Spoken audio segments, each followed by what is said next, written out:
1857, the Indian Mutiny, in 28mm.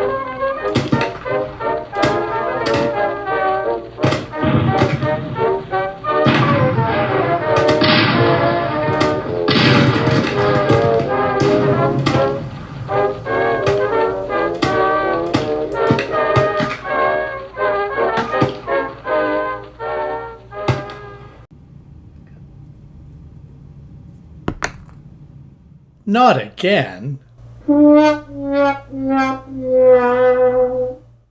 Hello, I'm Bruce. Welcome to the basement. Our club is currently fighting a wargame campaign based on the 1857 Indian Mutiny. Today, we're going to show you how one of the battles in that campaign played out. Today, we will be following Bob, whose character, General Bertram Ramsay Codrington-Smythe, leads a column based around the command of the real-life British officer, John Nicholson. Only Bob is charismatic enough to play Nicholson, who was worshipped as a god by some Indians. Codrington-Smythe was born in 1799 to an aristocratic family with a history of military service. Codrington-Smythe joined the Royal Artillery at the end of the Napoleonic Wars.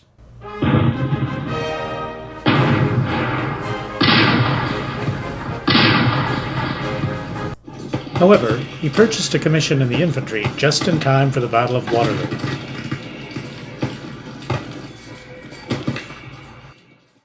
There followed many years of uneventful garrison duty, during which Codrington-Smythe married, had 6 children, and advanced steadily through the ranks, as befits one of his social status. In the early 1840s, however, he found himself having to earn his pay with the Army of Retribution in Afghanistan. During this campaign, he was promoted to colonel. Shortly after that, Codrington-Smythe fought in both of the Sikh Wars, earning promotion to Major General.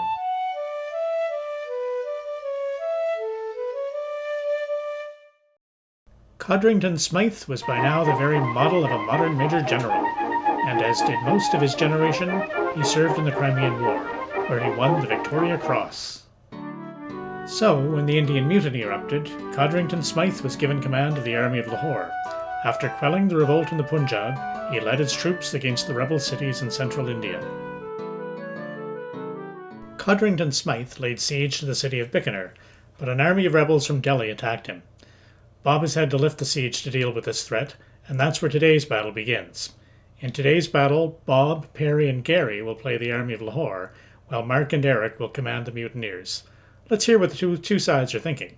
All right, in today's battle, I am General Bertram Ramsay Codrington-Smythe of the Army of Lahore. We have 2 brigades of infantry and a brigade of cavalry and numerous guns. Our plan of action today is to draw the enemy upon us and destroy them with our artillery and small arms fire. General Chumley? Hello, my name is General Chumley. I am in command of a brigade of loyal Sepoy and native troops, plus some cavalry, and I command the left wing of the Army of Lahore. I'm playing Bikaner, commander of the relieving army. We've raised the siege and forced the British to come out into the open field. Our intent here is to cause as many casualties and then retire from the field. I am General Mahmood, playing on the far left of the native line. Our hopes are to send many Britishers to their graves, and that Kelly will be happy with our performance. This is what things looked like at the beginning of the Battle of Bikaner. The British have deployed ready to stand and await the Indian attack. With the superior range of their Enfield rifles, they know they can force the Indians to come to them. And that's just what happens. Mark's plan is to use the woods on his left to mask his advance from the British guns, and then try to turn Bob's right flank with horse and foot. Eric, meanwhile, will try to hold Gary's loyal Indian cavalry brigade.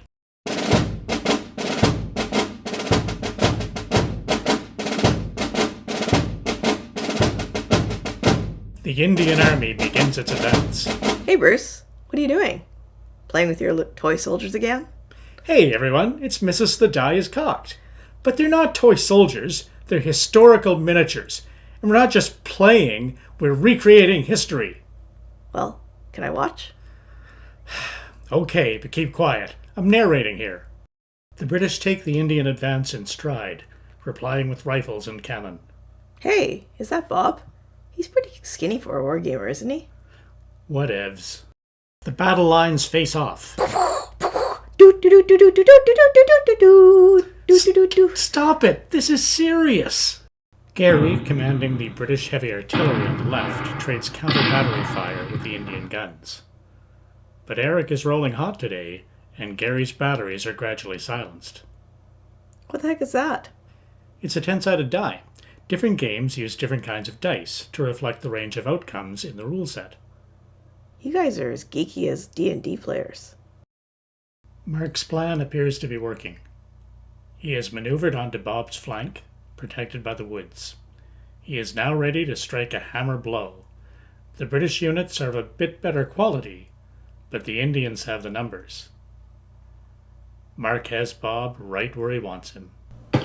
Mark is now in the cover of the woods and pours a deadly fire into Bob's line.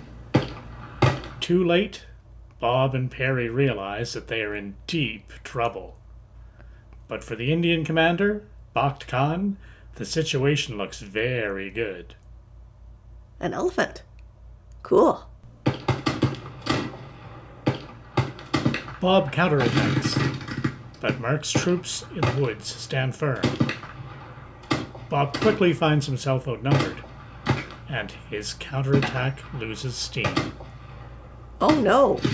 Poor Bob. Bob personally charges Mark's cavalry on his right, but is quickly surrounded. Who are those guys in red on the horses? That's the Multani horse. They think Bob is a god.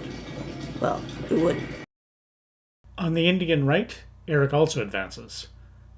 Gary, with only 2 regiments of Indian cavalry, cannot stand in the face of Eric's onslaught. The Indian players are very pleased with themselves. They are driving in both wings of the British army. It looks like it's all over for Codrington-Smythe. Wait a minute. Pause it there. Huh? Why? Can you bring up the map? Okay, sure, but... Well, Bruce, it looks like Mark and Eric have outsmarted themselves. They've left their center wide open. Now, Perry can launch an attack between their wings with his native brigade, like Marshal Soult did on the Pratzen Heights at the Battle of Austerlitz, and cut the Indian army in half. Perry has noticed the same thing as Mrs. the Die is cocked.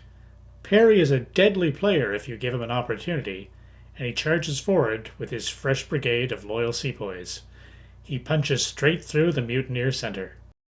Eric attempts a counterattack against Perry, but he's used up all his luck earlier in the game and goes back to his usual habit of rolling ones.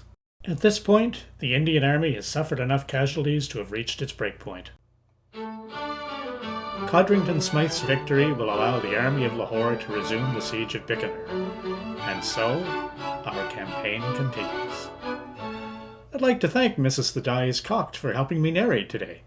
Well, that was a lot of fun. But I think now it's time to go outside and get some fresh air and exercise. Fresh air? Exercise? I think I left something in the basement. I'll catch up to you. Thanks for joining me in the basement. Until next time, may your dice always roll true.